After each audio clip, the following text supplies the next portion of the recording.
What is the forfeiture of shares? कधीकधी company इन्व्हेस्टर्सना partly paid बेसिसवर shares issue करते.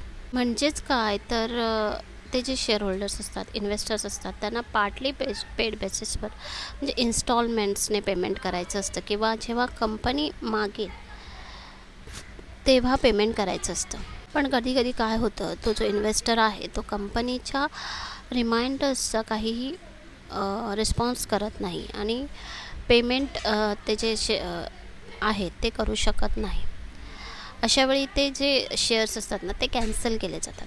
हे जे शेअर्स असतात ते इतर दुसऱ्या शेअर होल्डर्सना किंवा इतर कोणालाही इश्यूसुद्धा करता येतात. पण तो जो आधीचा शेअर होल्डर असतो, जो पेमेंट त्या शेअर्सचं करत नाही, त्याच्यासाठी मात्र ते शेअर्स कॅन्सल केले जातात आणि ह्यालाच म्हणतात फॉरफिचर ऑफ शेअर्स.